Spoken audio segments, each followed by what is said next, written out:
19 तारीख को जिस दिन रक्षाबंधन था उस दिन हमारी सुबह हुई 8 बजे। उठे और अपने घर के बैक साइड में जो पेड़ पौधे लगे हैं वहाँ का सबका नज़ारा लिया।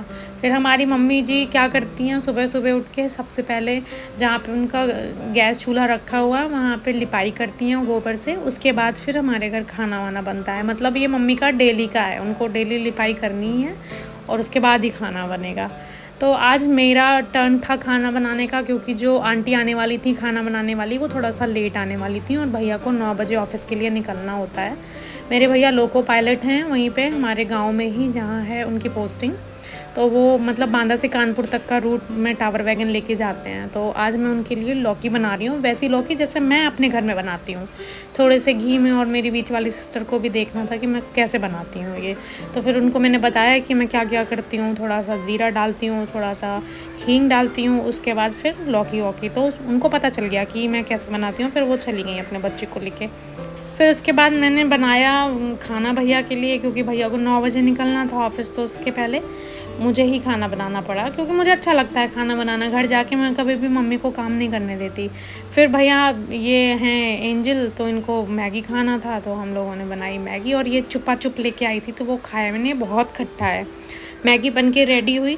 एंजल के हाथ की मैगी सबसे बेस्ट मैगी है। जब जब से मतलब मैंने मैगी खाना शुरू किया है अभी तक की सबसे बेस्ट मैगी है। ये पता नहीं क्या क्या डाल के बनाती है। इसमें ये थोड़ा सा मिल्क डालती है, घी डालती है, जाने क्या क्या पड़ा था इसमें।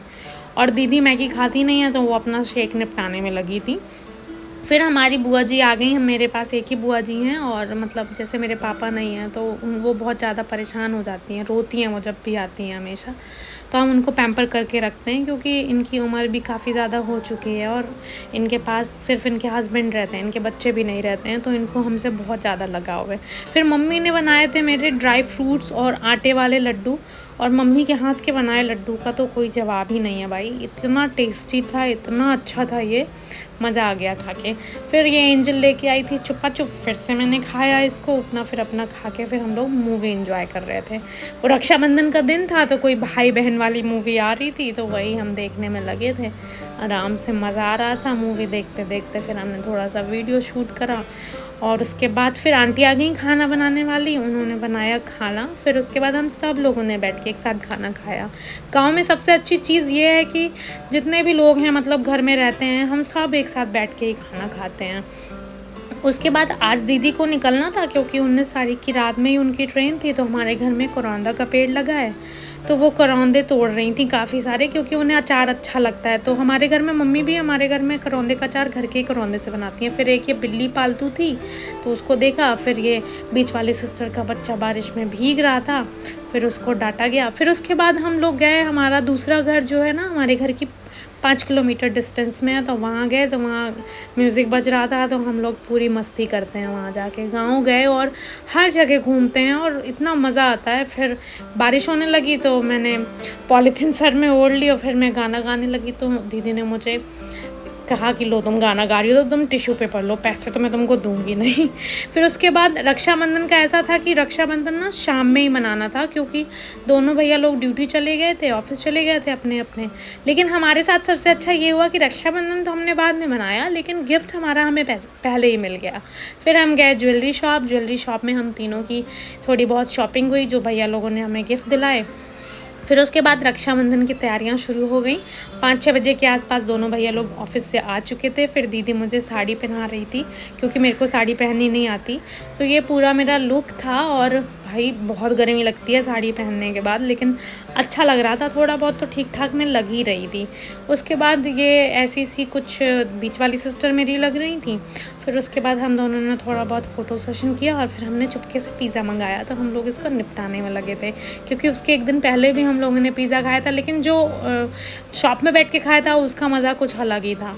फिर हम सब लोग पिज़्ज़ा एंजॉय कर रहे थे। फिर अचानक से बड़ी दीदी की नीचे से आवाज़ आती है कि आ जाओ भाई, रक्षाबंधन करना है कि नहीं करना। फिर ये एंजल अपने भाई को हमेशा कूटती पीटती रहती है, आज उसको इतने प्यार से राखी बांध रही है, मिठाई खिला रही है। बीच वाली सिस्टर का बच्चा, ये तो बहुत ही खतरनाक है भाई, इसको तो अपनी मम्मू से ही चिपका रहता है, कहीं नहीं जाता ये। फिर उसको भी एंजल दीदी ने राखी बांधी, क्योंकि छोटा सा बाबू है, वो इतना क्यूट है लेकिन शैतान बहुत ज़्यादा है, बात नहीं करता है किसी से, किसी को अभी ज़्यादा पहचानता भी नहीं है, क्योंकि हम लोगों के साथ नहीं रहता ना, तो अभी ज़्यादा जानता नहीं है। फिर बड़ी दीदी ने सब आरती वारती करी सब की, फिर भैया को राखी बांधी, फिर उनको स्वीट वगैरह खिलाया, और छोटे वाले भैया की राखी बांधी, और हम सब की आरती उतारी, क्योंकि हमारे घर में मतलब बड़े के नाम पे सिर्फ हमारी मम्मी और बुआ जी और दीदी ही हैं जो सब कुछ देखती हैं। और मतलब जैसे मैं तो सबसे छोटी हूँ घर में, तो मुझे तो बहुत लाड प्यार से रखा जा रहा है। दीदी मेरी कह रही हैं कि एक खोखा लूँगी मैं तुझे राखी बांधने का, क्योंकि तू फ़ोटो हमेशा बिगाड़ देता है। फिर उनको खिलाया मिठाई विठाई, और दोनों भैया लोगों को मिठाई खिलाने के बाद फिर मेरी बारी आई राखी बांधने की। फिर मैंने भी राखी बांध दी भैया को, और भैया की नींद का भी टाइम हो रहा था, लेकिन क्योंकि हम लोग को काफ़ी लेट हो गया था, हम ये 8 साढ़े 8 बजे के आसपास, भैया मेरे जल्दी सो जाते हैं ना, क्योंकि उनको सुबह मॉर्निंग ऑफिस जल्दी निकलना होता है। फिर मैंने भैया को मिठाई खिलाई और दोनों भैया लोगों को मिठाई खिलाई। यही कुछ ओकेज़न होते हैं जब हम सब लोग मिलते हैं, और हम भाई अपनी मम्मी को बहुत ज़्यादा प्यार करते हैं, क्योंकि हमारी मम्मी ने बहुत सारे सैक्रिफाइस करे हैं, सबके पेरेंट्स करते हैं अपने बच्चों के लिए। और ये मेरी मम्मी के 2 अनमोल रतन, ये हमारी बुआ जी, फिर ये हमारी बड़ी सिस्टर, ये मेरी बीच वाली सिस्टर, उसके बाद फिर आई मेरी बारी, फिर उसके बाद ये हमारे 5 भाई बहन और मम्मी पापा, और ये हम सब बच्चों के साथ, ये बड़े भैया और दीदी मम्मा, ये बीच वाली दीदी, और ये मैं।